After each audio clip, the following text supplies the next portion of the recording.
Hey there. I'm going to give some people some time to join. Our sincere apologies for the delay. Basically, maintenance had unintentionally, accidentally unplugged one of our servers. So that's what happened. That's why we're late. So apologies to everyone who were waiting, who didn't know what was going on. We're going to give individuals a chance to join. So we'll kind of just wait 3 or 4 minutes and then we'll get going with this live presentation that you're all looking forward to. This is the inaugural episode, I guess, or single server. So, I mean, bound to be some technical absolutely. difficulties.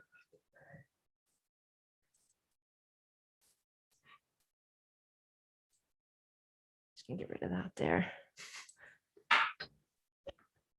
Goodness.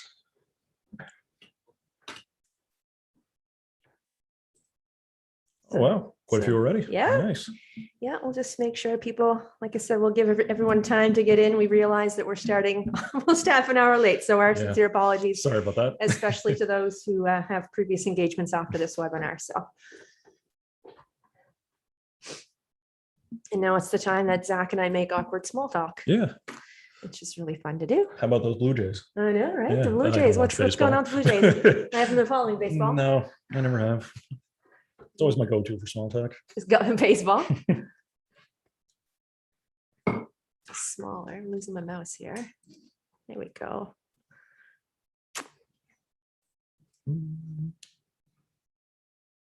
We got some folks live on YouTube as well. So welcome to those who are joining us on YouTube as well. Thanks. Bring us back over here. There we go. You can see our faces. There. Get ready to... Hope everyone can hear me all right. I'm bad for not keeping close to the mic. Is this thing on?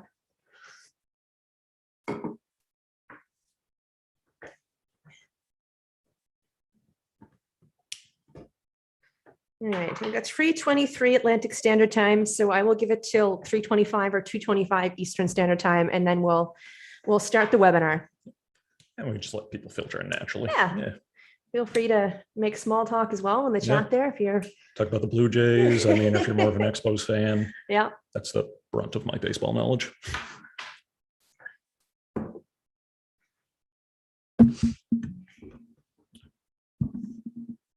I gotta get a good like coffee to table path going that I don't hit the microphone every time, because I'm sure that will get annoying to people. Yeah, that would probably also get messy. Yeah, just a bit. I would say.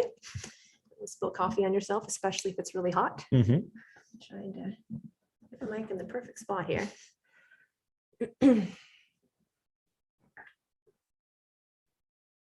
Got 1 more minute.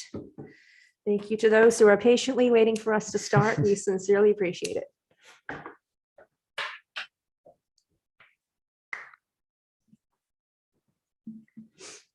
Yeah, it's like I was saying beforehand, it's pretty good to get a good like little adrenaline rush there before you. Yeah. We were all running around like crazy trying to get this going. So it's you get a good little adrenaline rush before the start of this webinar. That's for sure. Everybody puts their heads together. Let's get this back up. It's like a weird like speaker. It's almost like it's swapping out speaker versus presentation viewer. So anyway, let's move this away for now. All right, so we've got 3:25 Atlantic Standard Time, 2:25 Eastern Standard Time. So we're ready to get going. So again, for anyone who just joined us, apologies, our sincere apologies for the delay in our start time. Like I was saying at the top of this particular webinar, maintenance had accidentally unplugged one of our servers. So that's what happened. It happens, but it sent us into tailspin for a good 20 minutes trying to figure it out. So thank you to everyone who's joined us today. My name is Ashley McDonald, and this is my colleague. I am Zach Perry. I'm part of the services team here. And if this isn't your first time dealing with 45 drives, maybe you have a Ceph cluster, maybe you have some other implementations. I may have spoken to you in the past, who knows? But yeah, so we're here to talk about, of course, benefits of open source and that talking about that in regards to a single server. Yep, we are. And like I said, my name is Ashley McDonald. My official title here is Technology Education Manager. Just a couple of housekeeping issues before we actually get started. So for those of you, pardon me, who are joining us on Zoom, there's two separate sections. So we've got a Q&A section as well as a chat section. We've got our colleague Mitchell Hall on the other end. Some of you may have seen him from our Tuesday Tech Tip videos. On the other end, so he's going to be answering them live on Zoom, as well as those of you who are live with us on YouTube. So he will be answering them kind of on the fly live as Zach and I are going through this particular webinar. And then just, speaking to those questions specifically, just around the topic of obviously this particular webinar, open source concepts, those sorts of things. Nice. Hey, Michael. A customer here. It's wonderful. Yeah, nice to see you. So yeah, after the end of it, we'll check in with everyone, see if there's any additional questions. And then if there's lots that we haven't answered, we'll kind of save maybe 15, 20 minutes after this webinar. It should take us about 30, 35 minutes to get through. I'll do kind of a hot swap, as I like to call it. I'll leave and then Mitch will come in and he and Zach will continue to answer your questions live. Like I said, for about 15, 20 minutes after the webinar. So the topic of this particular webinar is discovering the benefits of an open source storage solution, what that means, what you need to know to make an informed decision, and then just kind of introducing some generalized open source storage concepts for you. So starting out, what that actually means. So this particular photo, I'm sure for many of you, it looks quite familiar. You've got a mess of different wires, perhaps different hard drives, what have you, a very common scenario for a lot of our customers.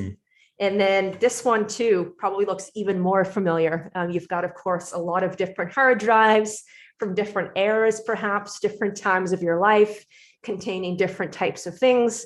So again, this also probably looks very, very familiar to you. And then this one, I think everyone has definitely seen this one. It's a very common scenario for those of us on the other line as well. For you especially, I'm sure. I mean, myself personally, I might work in data storage, but I do not take care of my own at home. So this is a welcome, this is a familiar sight for me. Yeah, absolutely. So let's actually jump right in and talk about our learning objectives today. So if any of those three pictures look familiar to you, this particular webinar, you're at the right place. So we're going to talk briefly about just some generalized IT concepts, talk about needs and requirements. How do you take those particular workflows that you've seen, or perhaps your current workflows, and change them to improve them?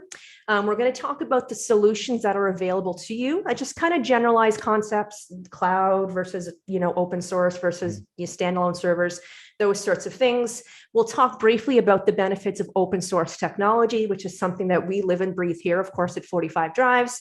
And then we'll launch briefly into the benefits of a Storinator, introduce you to our Storinator line, and then talk specifically about our Houston UI. And I'll kind of officially turn it over to Zach at that point. And he's going to go through the Houston UI, as we like to call it, getting you out of the command line. So it's a tool that we developed here at 45 Drives to help you improve your storage infrastructure. And we'll go a bit into the actual hardware of the Storinator as well, and kind of how we built everything just to kind of work, kind of a cliche term, but seamlessly together, very synergistic, very many business words. Yeah, all the business words. So talking about your IT needs and your IT needs requirements. So firstly, talking about your growth and data. So, for those of you out there who are working in businesses or even your own business, your organization is growing, especially when it comes to your data storage infrastructure. You might be at the couple of terabytes range now, but you're going to be even tens upon tens of terabytes more, or a couple of petabytes more, whatever it looks like for you. So those requirements within your internal infrastructure, they're changing, and that's why you're here. The amount of data that you have, maybe you don't know how much you need. Maybe you don't know what you're going to be growing to in a couple months time, a couple years time. Again, that's the purpose of this particular webinar, is helping you understand those needs, helping you plan for the future, helping you understand your data storage requirements, and then talking about security and what that means. So for a lot of organizations, they need to have their data in one centralized location. They can't often move to the cloud, or they can't often have their data in a variety of different rooms, or whatever that looks like, a variety of different hard drives. So bringing that all together, and then of course, being able to access that data easily, quickly, and then being able to scale it as well. Yeah, and talking about just briefly on the amount of data, planning for the future, you might know how much data you may need in the future. I had somebody recently who they were doing incremental backups and they bought a 60-bay server with 18 terabyte hard drives. And he calculated, he said, I had enough storage for 22 years, but that's a very niche case. I mean, there are situations where, if you do anything with surveillance, anything government related, you may need some legislation might come around that changes. You have to keep that surveillance footage for, let's say, going from 6 months, you have to keep it for a year now. Well, that just doubles the amount that you have to hold that storage. So it's not just about planning for the future per se, but planning for any kind of unforeseen storage needs. Absolutely. So let's actually move into what that means. So talking briefly about how your data affects your workflow, and then jumping into the solutions and what those entail. So we're going to cover external hard drives and how you can use them, of course, to actually store your data. We're going to talk about cloud storage. Again, just generally, everyone on the other end certainly knows what these mean, but talking about them specifically as it relates to your data storage infrastructure. We're going to talk about LTO, and we're going to talk about single servers, just sort of generally and specific to 45 drives. So starting first with external hard drives. So of course, when it comes to external hard drives, there's typically a low cost per gigabyte associated with those. Portability. So obviously, if you remember that picture that we showed you, the ability to be able to just pick them up and take them to wherever it is you're going. The ease of use when it comes to a single hard drive as well.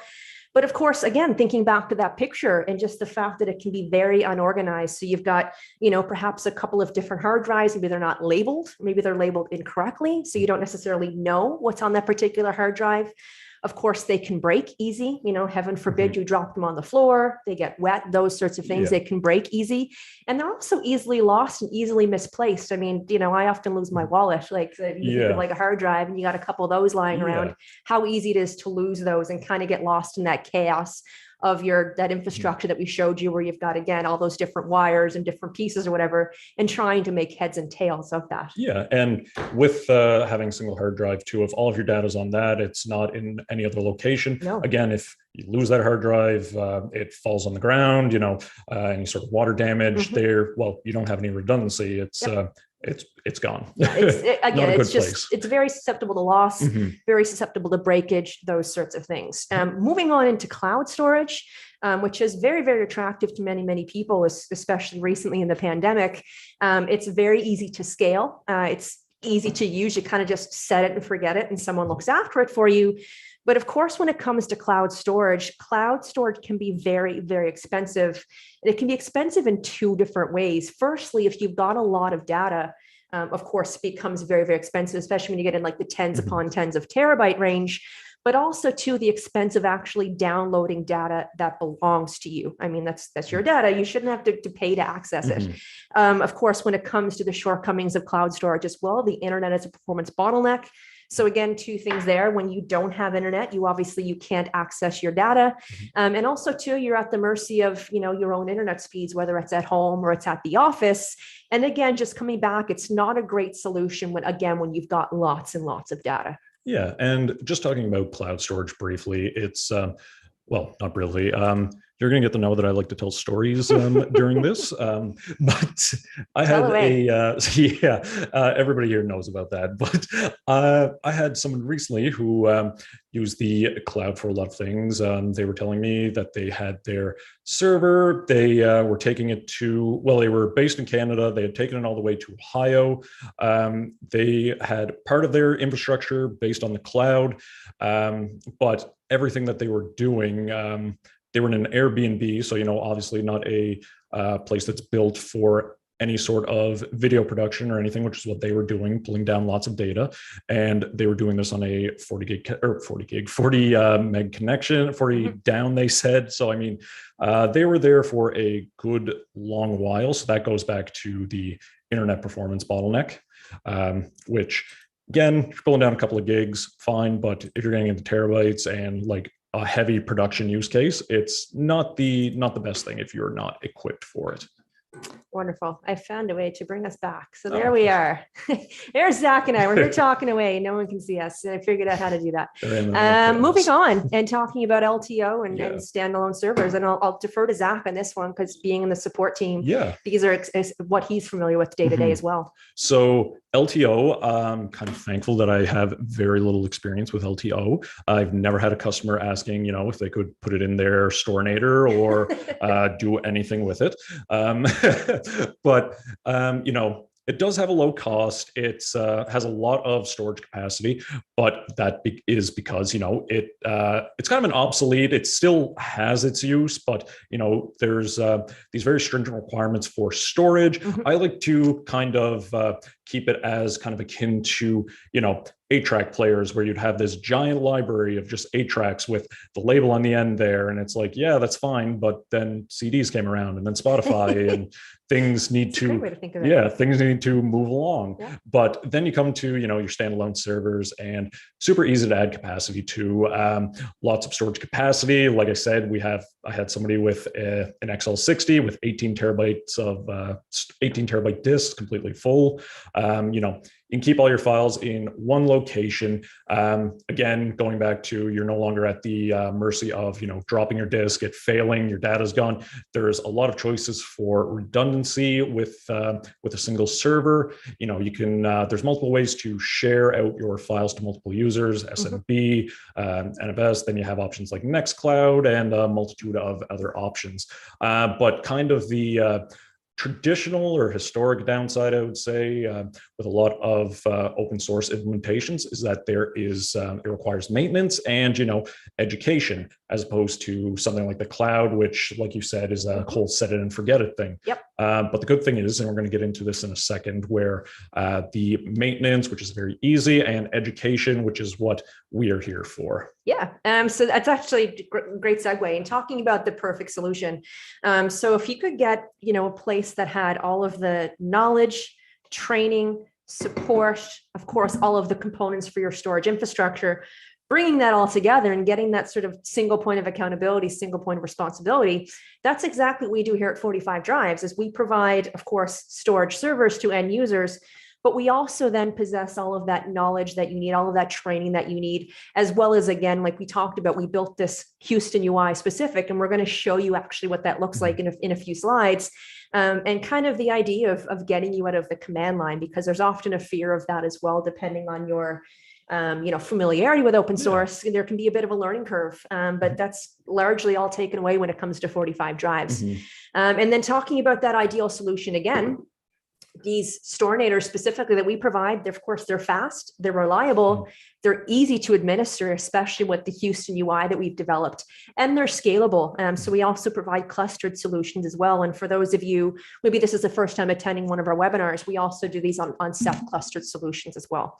So talking about the benefits of a Storinator, and once again, I'll kind of flip back to Zach, because this is Zach's world, but talking about the benefits of a Storinator and what they provide, of course, it's affordable. As you know, like you talked about, you've got that one centralized location. So being able to, of course, have all of your data in one place and being able to easy to administer it, but also too, it's easy to set up. And further to that, it's configured by our team here at 45 Drives, which is what Zach does on a day in, day out basis. And then just kind of going along with that, talking about remote access. So things like IPMI for, any kind of troubleshooting. Let's say there's a network issue, you can't access the Houston UI, or you'd like us to remote in and take a look there through something like, TeamViewer or WebEx, something like that.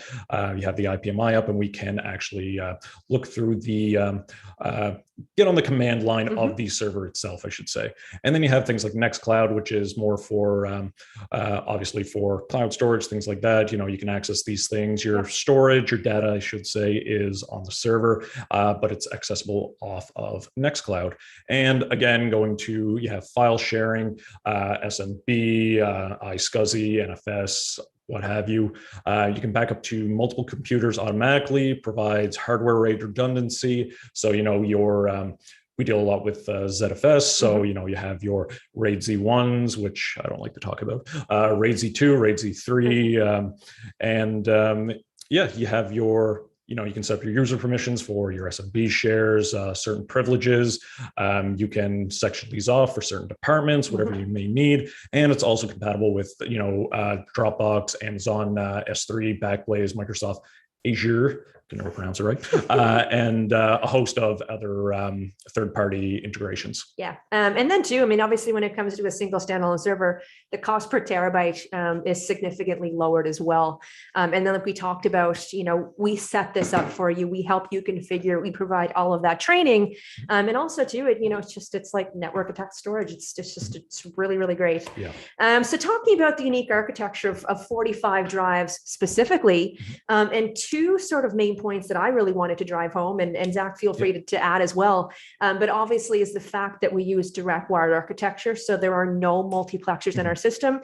And then two, we have a trusted supply chain. And with that trusted supply chain comes the fact that we use enterprise grade components. So of course, with enterprise grade components, they're battle tested, they're tried and true. But you also have the freedom to be able to purchase them from wherever you want. I mean, sure, at the end of the day, if you decided to go with 45 drives to your storage provider, we would love for you to be able to buy them from us, but it's your infrastructure and you should be able to change it accordingly. And that's one of the biggest tenets of open source, is just obviously the freedom, the flexibility that comes with it to change your infrastructure. So when it comes to those enterprise grade components, especially, we want you to be able to purchase them for everyone. If you found a better price elsewhere, you're free to do that. Yeah, exactly. Really, really cool. Yeah, it's great. You're not traditionally, legacy vendors where you'd be locked in. You have a motherboard, isn't quite doing what you want, or you want to upgrade your NIC. Well, you're going back to them and paying whatever they want you to pay for that set of piece, and then you have to have somebody else install it for you. And there's so many associated costs with that. It's that could be a seminar in its own. It absolutely could be. And we're talking about all these great advantages when it comes to open source. I mean, but there are some perceived disadvantages with open source as well. I mean, the fact that there's no single point of accountability, historically, that's always been the case. When it comes to open source, again, there can sometimes be a bit of a learning curve involved, especially if you're just starting with open source. Sometimes too, again, a fear of the command line, depending on your organization, depending on the infrastructure of your company. Sometimes too, just getting that buy-in from other colleagues, from other management, it's kind of like, oh, it's open source, it's scary. I don't want to touch it. But again, that's where we come in, and that's where 45 drives can actually help you. So talking about the benefits of open source, starting first, and Zach alluded to this, I mean, there's no vendor lock-in when it comes to open source. Of course, you get that flexibility, robustness that's synonymous with open source. You've got thousands upon thousands of people combing over that source code daily, fixing bugs, creating patches, those sorts of things. And then even again, you mentioned there's none of that inflated pricing. I mean, especially 45 drives, what you see is what you get. And then again, that freedom to be able to buy your components from wherever you choose, and being able to change your infrastructure as well. And that goes with nothing inflated. That goes back to our software as well. There's no bloatware, there's nothing extra. It's just what you need when you need it. Yeah, which is a great segue. Good job, Zach. Yeah, thank you. So we're going to jump in and talk about Houston. And I'm going to sort of officially turn it over to Zach, because he lives in this daily, and he helps our customers use Houston UI. So we'll get started with what that actually looks like. Yeah, so I'll just get this here. So going to talk about Houston a bit here, something that I love, which is a great little thing here, kind of going back to another story time with Zach. I've been here for just under, open a book. So I've been here for about a year now or so. When I first started, I knew nothing about the command line, nothing about Linux. Still wouldn't say I'm the absolute best, but definitely in a much better position than what I was.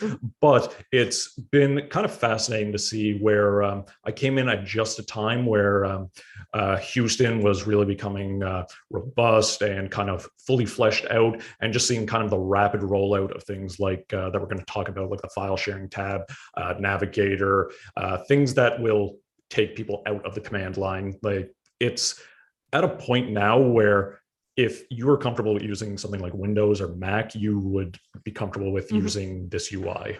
But enough of that, enough story time. I'm sure there'll be many more. But easy to use and easy to navigate. You have control over your own storage infrastructure.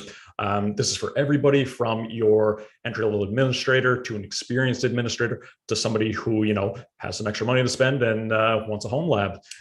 You service all of them. Yeah. And directly integrated into your 45 drives hardware, which it is very, very integrated into it, and I'll get into that in just a few slides. It's powered by the Cockpit project, which is a fantastic open source project, and it's engineered to give you all the system information and tools you may need, again, without any of the clutter, bloatware, anything that you might not want on your server. And, it's flexible and it can adjust to any additional requirements you may need. So you can have, like I mentioned, we have deal a lot with ZFS, but you can do XFS, you can do all of these different implementations. Those are just two that came to mind, but there is just a plethora of other things that you can do with an open source server.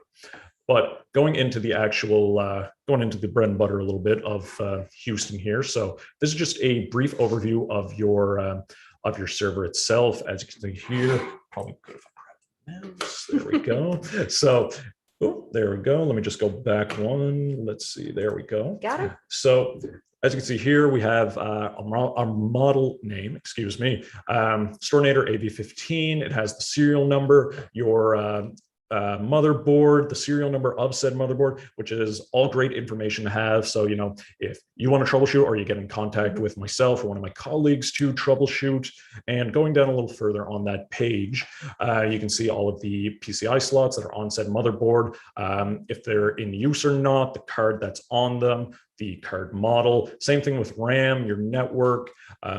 I know a few of you are probably looking to the side here and can see this little red exclamation point. So what that is if you have a service that's, let's say, crashed for one reason or another, like your SMBD or SMB daemon has crashed, your shares are gone, it'll tell you right in the services tab, it's like, hey, this is crashed. It'll give you a detailed log on what the issue is, so that, again, either yourself, if you're comfortable doing that, or getting in contact with the support team to give you a hand. But this is one of my favorite portions, going to the integration with hardware and software. So the great thing about this, it'll give you a kind of an animated overview of your motherboard and everything that's on it. And, that's great. It shows you everything that's in there. But the thing that's a little extra special is that you can click on that specific card and it will, or RAM, CPU, things like that, and it will give you the breakdown of everything you may need to know about it. So this is great for diagnosing issues like, oh, do I have a bad PCI slot on my motherboard? Is the card itself faulty? Do I have a dead stick of RAM? So on and so forth. But excuse me there. So just going into, again, I know I mentioned getting in touch with myself or my colleagues. That all comes back to, end-to-end support. So we have a full support team who will help you with the decision-making, design, and deployment. Not just myself, but we have a full engineering team, our account managers, everybody is here just to lend a hand and get you what you need.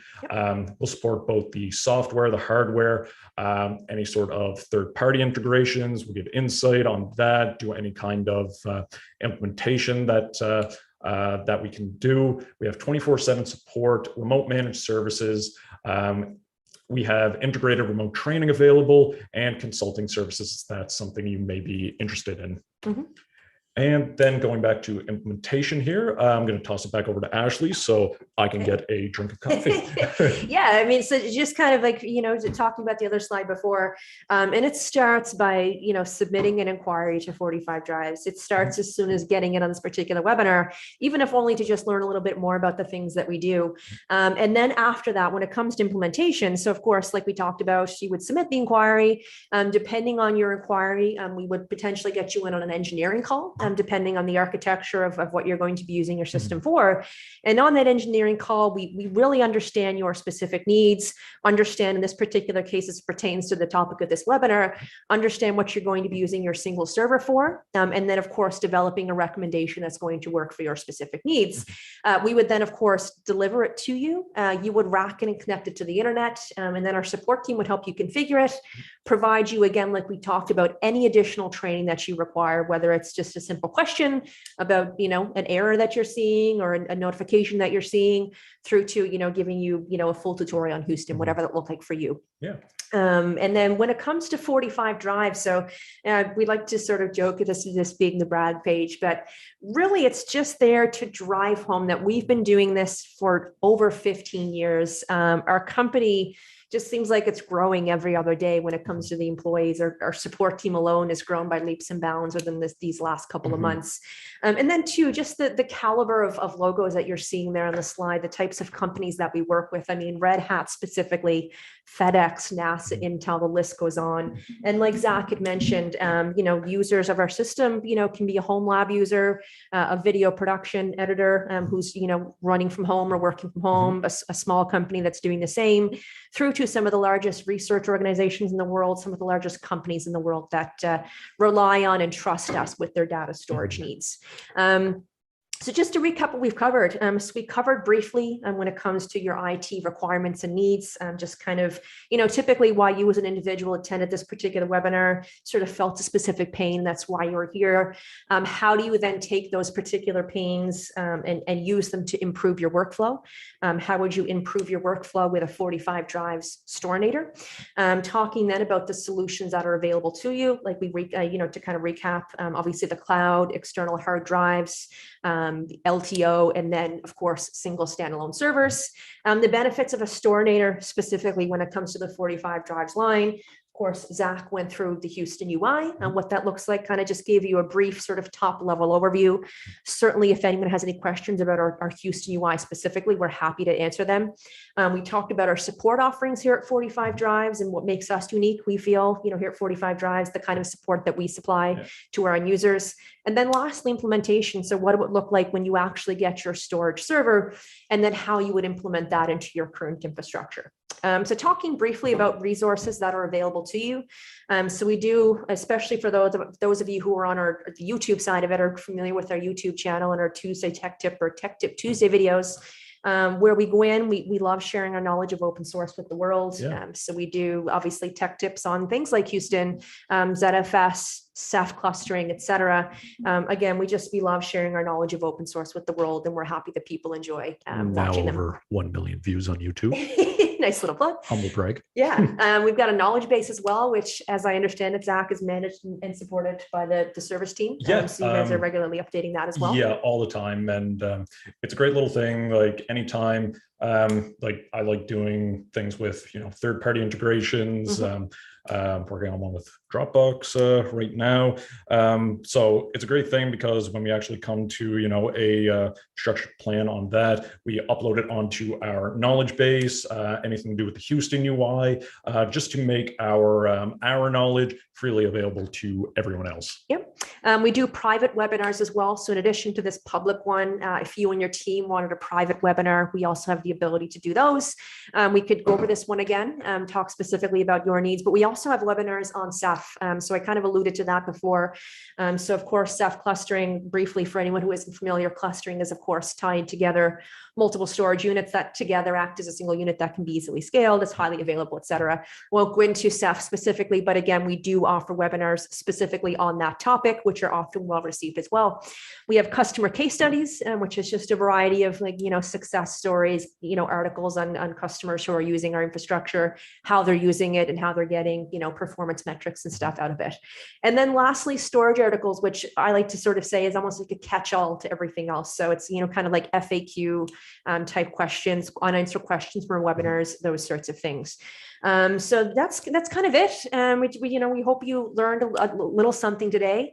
This particular webinar was purely educational, just to kind of give you an idea, obviously, about sort of some generalized storage concepts, as well as briefly open source technology, how we employ it here at 45 Drives, and how that specifically pertains to not just our product line, but also our Houston UI as well. Yeah. So that's it. So if anyone has any questions, again, just to recap, so we've got two different mediums here. We've got Zoom. So there's a specific Q&A section as well as a chat section. I know Mitch has been on the other end answering some questions live. Feel free to pop them in there if you have any, as well as anyone on YouTube. If you've got some questions about this particular webinar, or just again, some sort of generalized open source storage concepts, we are happy to answer them. All right. I'm gonna stop sharing. I'm gonna, there we go. Make you bigger. There we go. All right. I'm gonna stop share. I think that should work. So let's see here. We got a question. Let's see. How have global supply chain issues impacted your lead times? You know what? I can't speak on this 100% just because that's more of an account manager sort of question. But just to touch on it briefly, it's like everybody else. It has impacted, but honestly, not as much as you would probably think. I mean, of course, at the beginning, when things like Chia mining and Filecoin kind of took off, things were a little scarce. But I find now things are becoming much more to a kind of a median level. Yeah. Kind of like, you know, how Home Depot during the pandemic, lumber prices rose to 5 times the cost, and it was hard to get lumber. I know that pain all too well. And now I find that things are starting to come back to normal a bit. Yeah. Kind of trailed off there, but I hope that answers your question. No, and we also, we manufacture some of our parts here locally as well. So, exactly. We're not waiting around for various elements like that. We have the means to manufacture here locally where we're located. Questions answered? We can't see the YouTube side, but if there's any questions here on Zoom, and if we have a lot of questions on YouTube, we're going to have Mitch come in. And like I said, we're going to do a hot swap out. So we'll give this another 5 minutes or so. Zach and I will sit here awkwardly until either Mitch comes or doesn't come, at which point we'll kind of formally end this if there's not enough questions on the other side as well. Yeah, that's why they had me on this seminar, actually, not because of my communication skills or speaking. It's mainly because of my ability to sit awkwardly. I've very good at that. So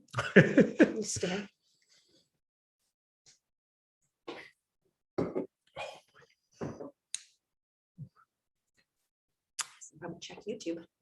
Oh yeah. On my phone. I'm trying it out. Sorry, we're not ignoring you, chat. We're just trying to see your questions. It's listening to us on YouTube. It's really weird. Right. So I think it looks like there are some questions coming in on YouTube. So we're just waiting for Mitch to get up here, and then we'll do a hot swap out. Oh, hot swap. Let's see. We can hear someone coming up the stairs, so that might be him now. 1-2 is a great place to start. Yes, it is. Okay. Trying to get around. All right. Well, we got another question here, Zach. Has the transition away from CentOS caused any issues with in-place upgrades for existing customers? No, not I'm going to answer this one live. To be honest, yeah.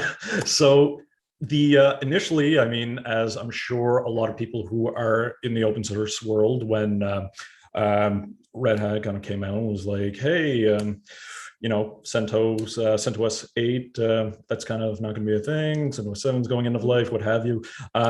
It was kind of a shock to everybody, but we've been working closely with Rocky and Rocky Linux. Yeah, and of course we have our Ubuntu offering there. So there are a few caveats, like, you know, obviously different distributions. There's going to be a few things that are different, but with our R&D team, our support team, you know, everybody's just down the hall from each other. So any issues that would actually come up, you know, hey, R&D, what's this issue? Yep. Oh, I got the answer for that. Or, you know, there was a transitional period, but it was pretty smooth sailing, I would say, for the most part. Yeah. Looks like Mitch is also typing an answer there too. So might have a part B as well. Yeah, much more verbose answer. A text answer as well. All right, we'll give it one more minute there, and then we're going to wrap things up. So if that, we'll do a hard stop at 4 o'clock. 4 o'clock Atlantic Standard, 3 o'clock Eastern.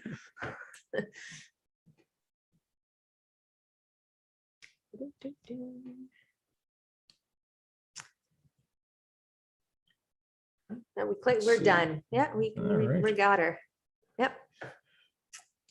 So for anyone who caught that question, has the transition away from CentOS caused any issues with in-place upgrades for existing customers?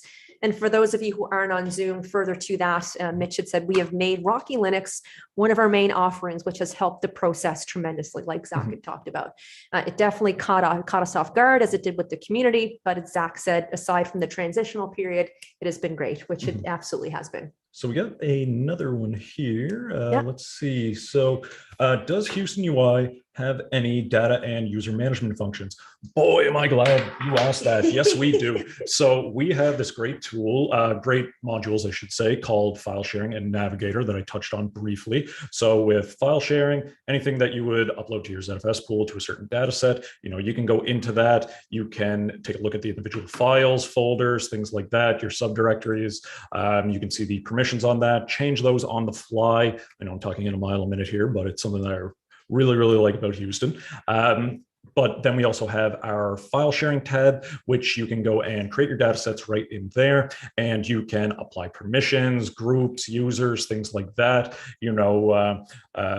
and kind of section them off, create as many data sets as you would like. You can do things like, set quotas, all kinds of fun stuff. Like I said, if I kept going, we'd be here for another hour, but yeah, so let's We've also got a lot of great videos on our YouTube channel. Yeah. Again, for those of us joining YouTube, or those of you who aren't familiar with our Tuesday Tech Tip channel, you just go to YouTube and type in 45 drives, it will come up. But we've got tons of great videos about Houston as well on there too. So yeah, and if the Houston UI was something that you were interested in, taking a look at, plugging our knowledge base again.